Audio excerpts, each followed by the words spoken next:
David Hawke, Halswell Resident Association.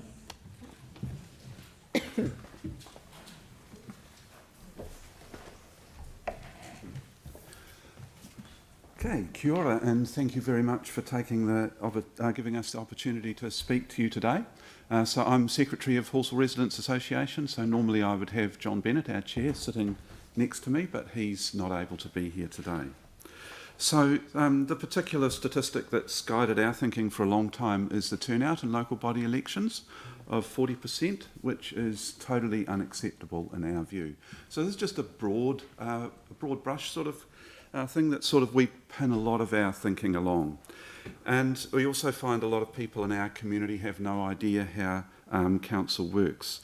So we're basically looking to the representation review to see what it might do towards turning both of those sorts of things around. So we're going to focus on two particular topics from our written submission. So Banks Peninsula and community board structure. So the third topic that we would have talked about is Halswell ward boundaries. I think you've probably got some of that message already. So we thought we might start with Banks Peninsula. So in the draft proposal, Banks Peninsula ward has 9,400 for its city councillor, whereas Halswell has 22,970. We don't think that is fair on our ward councillor, Councillor Galloway, and similarly for the other ones of you too. So if we look at some history, the Local Government Banks Peninsula District Reorganisation Order 2005, which was signed by Michael Cullen, had its clause 6, which said that one member of Christchurch City Council is to be elected from Banks Peninsula Ward at the first election, and that representation must not be altered for a period of at least 3 years. So we've long thought that 3 years is up. Unfortunately, the Local Government Commission in 2016 disagreed with us, saying that, quote, Christchurch City must retain Banks Peninsula Ward based on isolation and alternative options that would divide communities of interest or combine communities of interest with few commonalities. It's now 2021, so if we think about isolation, to us isolation's got 4 components: public transport options, internet access, mobile phone coverage and roading. So if we have a look at internet for a start, fibre broadband obviously on the peninsula is not good, but then again neither is Halswell. There are large chunks of Wigram and Halswell that don't have fibre broadband, but across all of those areas, and this is very different from 2016, there are plenty of alternative internet options that are pretty global, and the great majority of residents have good internet access one way or another. Mobile phone coverage, obviously we accept that there are blank spots in Banks Peninsula, but again, the great majority have coverage or can easily get it. One point that's really important here, I think, is that there are plenty of people in metropolitan Christchurch that can't afford internet or a fancy mobile phone, so these access issues are not actually restricted to Banks Peninsula. And then if we have a look at public transport, Littleton, Diamond Harbour on the ECAN public transport network, Akaroa and Little River are covered by private contractors. In terms of communities of interest, totally accept that Banks Peninsula is different, but every part of Christchurch could easily make that same argument. So in an example that we'll return to in just a moment, you recently heard Joe Robertson and Ruth Shah bringing an Addington perspective in the context of the draft climate change strategy. So a more disadvantaged area brought something which I think you don't often hear around the council table. And we would argue that actually Halswell folk have more in common with Banks Peninsula folk than they do with Addington, yet Banks Peninsula ward has only 40% the number of people in it that the Halswell ward does. Turning now to community board structure, which is quite a different question really. So your proposal is for a default 3-ward community board structure with the 2-ward community boards gone. We've noted in other submissions over the last month or so that community boards struggle with community engagement, and we can break this down into 2 components: structural issues and cultural issues. Our argument today is that the structural issues, we don't want to make them so that they make the cultural issues worse. In our experience, community boards really struggle to get actually out into the community. It's too much. The community must come to us.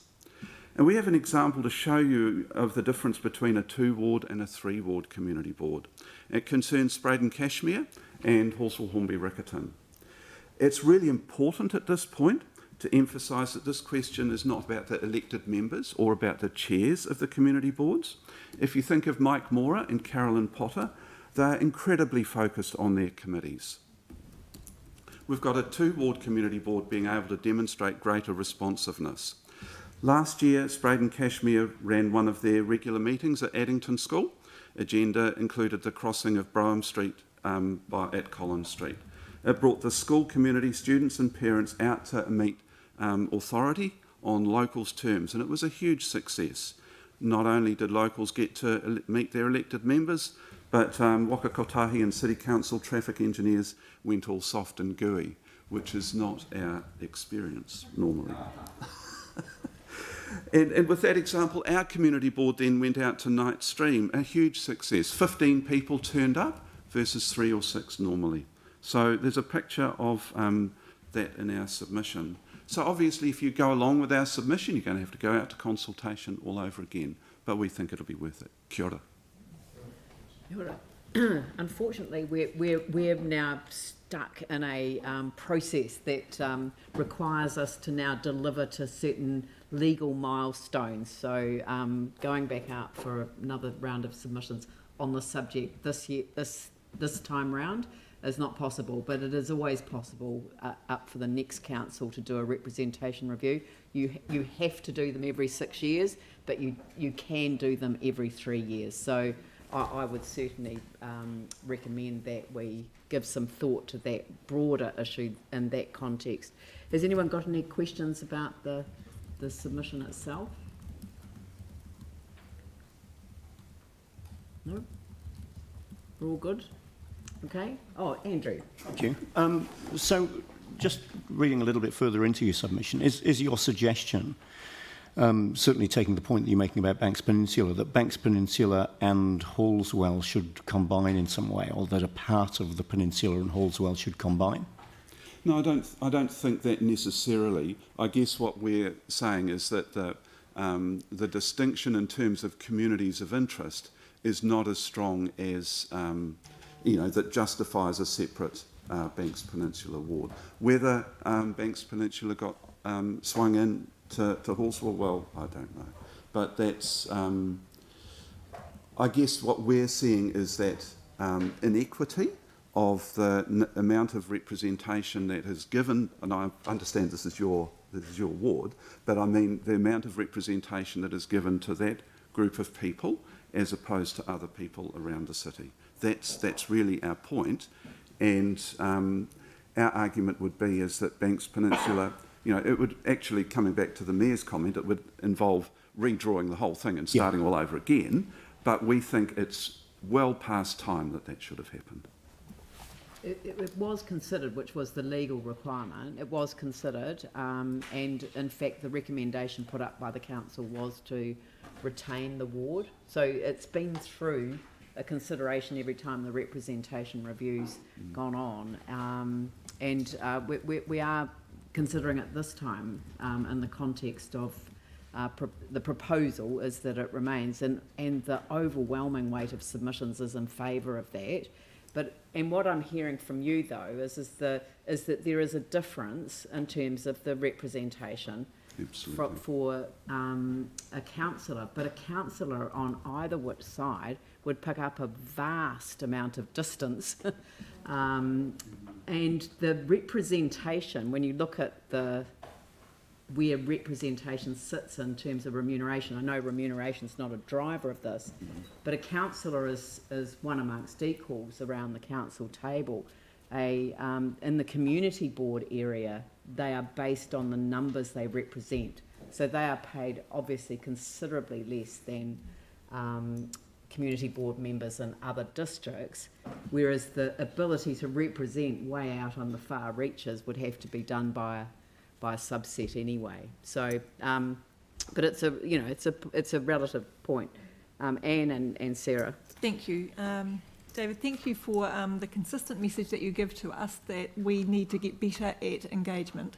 And Kennedy's Road these Bush Road folk that have come have highlighted the fact that they didn't know about stuff and they should have.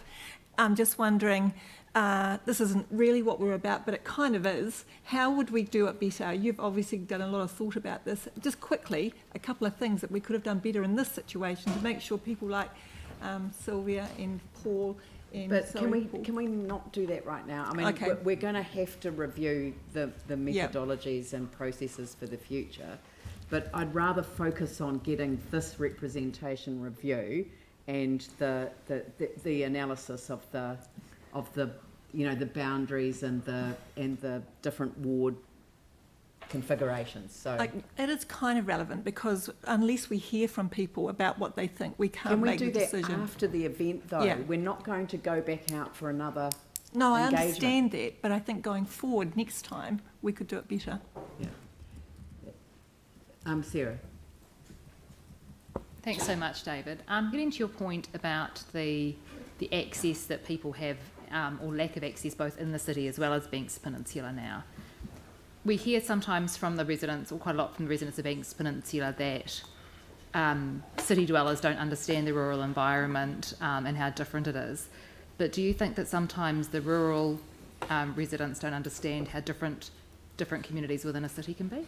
Absolutely, totally. And it's been a real eye-opener for us. Yeah. Councillor Scandrett a few years ago suggested we get more involved with the Addington community, and we've done that. And I've been brought, so we've done that.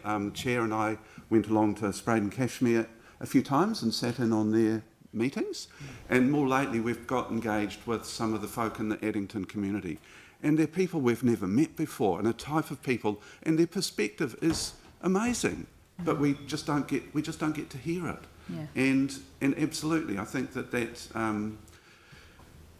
it goes right across the city really, as people just don't appreciate the diversity that we have in the city, Yeah. and don't make make those connections, and really that's really what we're driving at with our submission, is we need to bring those sorts of Together communities much more together so that they can hear each other's viewpoints. And we ain't going to do this anytime soon, but for example, if we look in our area, it's really great that Halswell talks to Hornby, because Halswell and Hornby are dramatically different communities. Or you could say that Halswell hooks up with Spraden. Again, dramatically different communities, but we need to hear each other's perspectives. Yep. And that then gets fed back. And I think that's we're not a little bunch of islands spread across the city. No. And that there is a lot of not misunderstanding, just lack of apprehension. Yeah, Yeah. that's great. Thank you. Thank you very much. I mean, I found your submission really valuable, and I haven't read it yet, but I've downloaded the Wachowski article that you've referred us to, Civic Life in the Divided Metropolis, and if others would like to have a look at it, I'll circulate it, because that's the kind of in-depth thinking that we need to do about how do we engage communities with each other. It's that connected, joined up, strengthened communities. Yeah. That's what builds the community resilience, and it's not so much dependent on where you live, but how you interconnect as communities. Yeah. Good. Thank you very much. Okay. Thank you. Thanks for listening. Thank you. Alison Ross.